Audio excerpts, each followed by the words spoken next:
The Finster prophecy. No, it's nothing like that. Okay, I'm just proposing that maybe femboys as we know them aren't really as we know them, you know what I mean?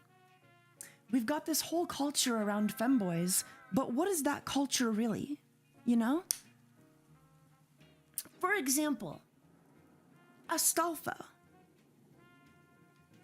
Have we're all familiar with Astolfo, right?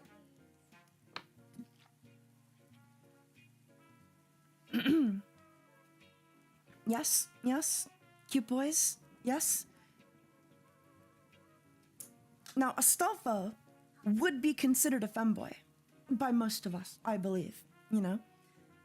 However, would Astolfo call themselves one?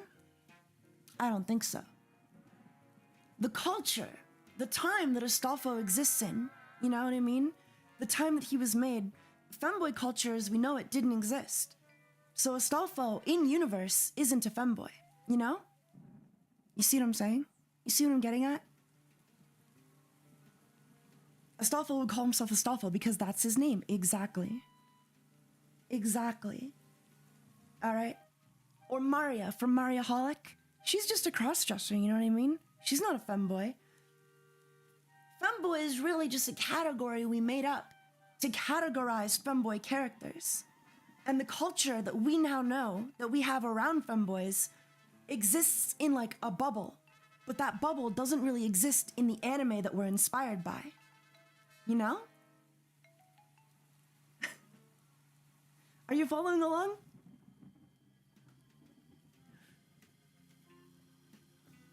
It's a social construct, right? It's a social construct. A social construct built around a social construct, you know? So are femboys real? Or are they only real in our minds? Are the femboys that we idolize real?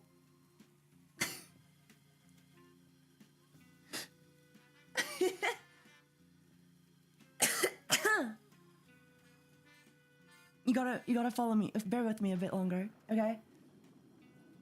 I guess what I'm saying is like, the femboy culture that we see today is very much like a fucked up incest baby version of what it was originally, you know what I mean?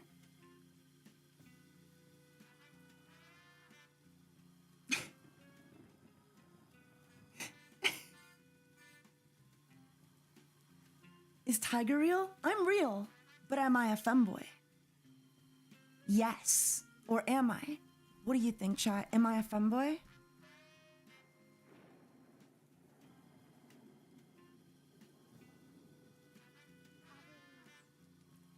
Yes, probably, but you can only guess. You know what I mean? That's the point. You're not supposed to know. I think that's one thing we've lost in our modern day femboy culture. It's that, to an extent, you know, it very much was the mystery belonging to a character that, you know, made them into a femboy. It was not knowing if they were a boy or a girl, and then inevitably them being a boy that made them into a femboy. Okay? But also, if you weren't in the chat to tell me I'm a femboy, would I still be one?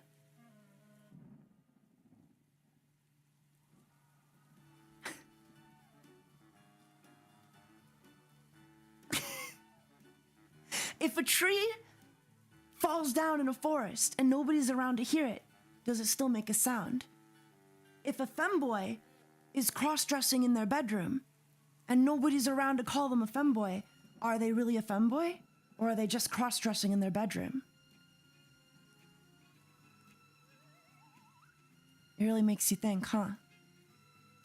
Bros onto nothing. No! You gotta bear with me, okay? You gotta bear with me.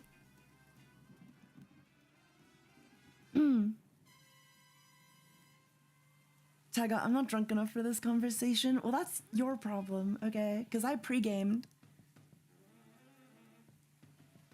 I'm not sure, but the dress still looks good on me. That's cute. I mean, yeah, but like, I guess my point is like, without someone to witness your existence, without someone to validate your identity, does your identity even exist? You know? Yes, yes, you can validate your own identity. I guess, maybe. But do you think most people are validating their own identity? You think a lot of people are doing this for self-validation? Femboys especially?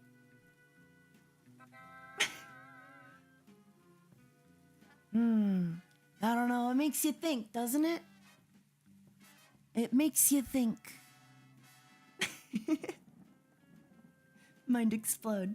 Partly yes. I disagree. I think a lot of people, a lot of femboys, it is about, like, you know, getting that validation from others, you know? Being acknowledged for how cute you are by other people, you know? Plus, again, like, what even is a femboy? We've already established that femboys aren't real. I think. I forget. So really, what I'm saying is, I'm